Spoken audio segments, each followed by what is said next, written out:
Hello and welcome to this online lesson. My name is Mr. Hoven, and today we are going to be looking at industrialization and the growth of cities. That's right. If you remember from the last few lessons, we've been talking a lot about the impact of industrialization, this finding of all these raw materials, the inventions, the new technology, the workforce, and its impact on railroads, settlers moving west, and Native Americans in their lives. Well, today we are going to switch and shift a little bit back to the city life and looking at the growth of cities with all of this industrialization going on. Let's go ahead and get started. So, while millions of immigrants from around the world were settling in the cities of the United States, growing numbers of Americans were moving there too.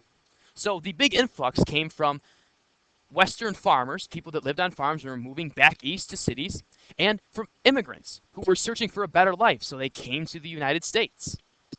Now, this explosion of growth of cities due to more people living in them or working in them is known as urbanization. So it's that growth of cities because more people are coming and working, living in them.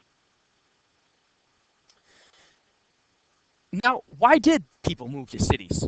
Well, first, as factories produced more of the goods that farmers once had made, the need for labor on farms declined. In addition, new machines on the farms made it kind of obsolete to have so many farm hands. So that job market shrank. And between 1880 and 1910, the percentage of the nation's population living on farms fell from 72 to 54%. African Americans took part in this internal migration as well. In 1870, fewer than 500,000 of the nation's 5 million African Americans lived outside the South. But after Reconstruction ended in 1877, segregation and acts of racial violence against African Americans increased.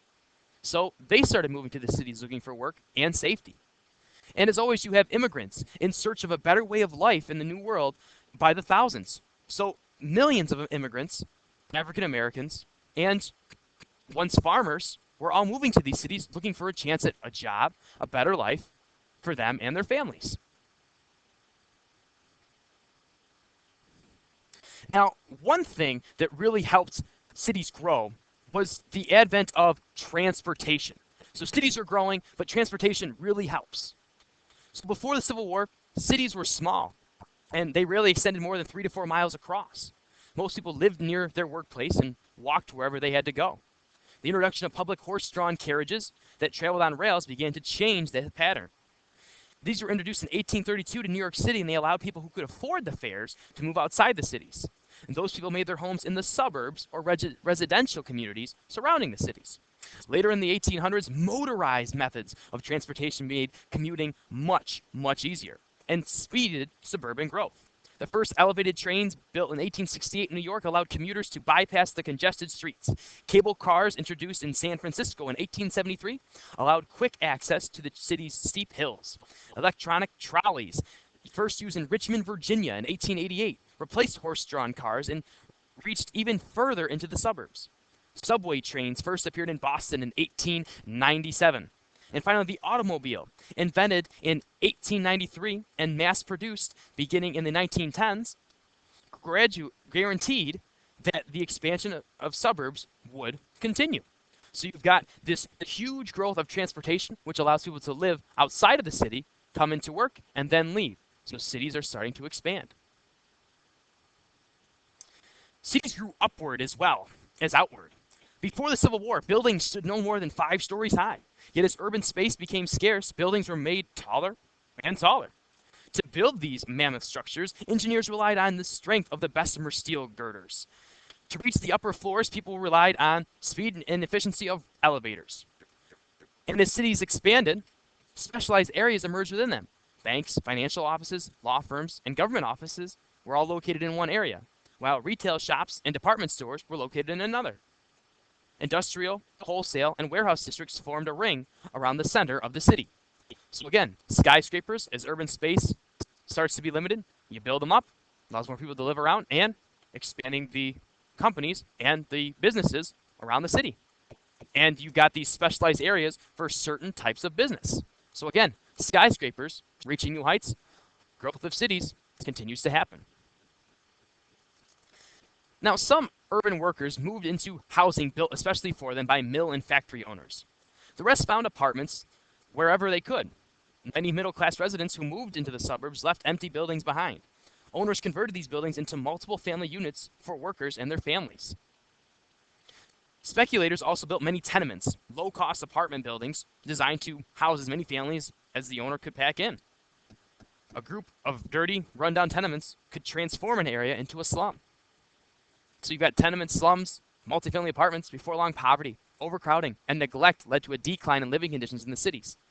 And grass and trees were replaced by tenement housing.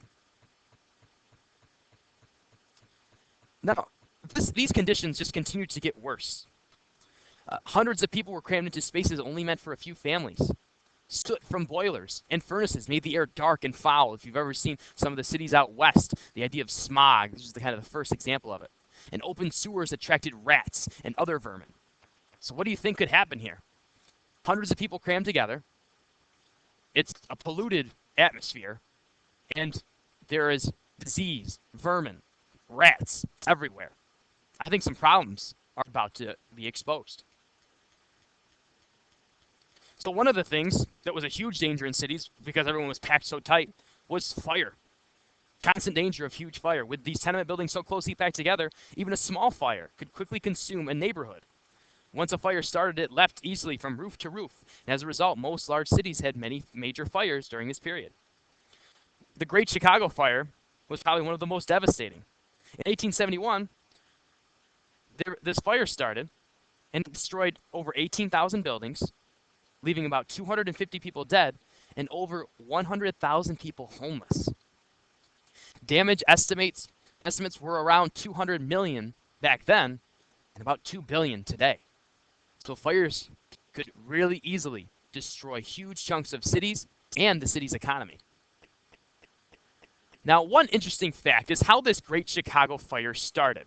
No one really knows what happened, but there is a theory that there was a woman named Mrs. O'Leary, and she was milking her cow. And good old Bessie there, for some reason, there was a lantern behind her, which had an open flame. Bessie kicks the lantern, it kind of falls, the sparks will get onto this dry hay, and it immediately takes off. So again, no one really knows, but there is the theory that good old Bessie the cow of Mrs. O'Leary's kicked over a lantern and started this fire. Just something interesting I thought I would share. Contagious diseases were also a huge danger in this area. Cholera, malaria, tuberculosis, diphtheria, and typhoid thrived in crowded tenement conditions. Epidemics such as yellow fever swept through Memphis, Tennessee in the late 1870s and through New Orleans, Louisiana in the early 1900s, took thousands of lives. Children were especially vulnerable to disease. In New York City, one district of tenements, 6 out of every 10 babies died before their first birthday. Just something crazy to think about. That's about all the time we have for today. Just to recap, we talked about the growth of cities, the advent of slums, tenement housing, the problems that they were crowded, possible fires, dangers of disease. We also looked at some of the other things like transportation and the creation of skyscrapers, which allowed cities to grow. We're going to continue looking at the growth of cities and factories and the influx of immigrants in the next few lessons. I hope you enjoyed this one, and I'll see you next time.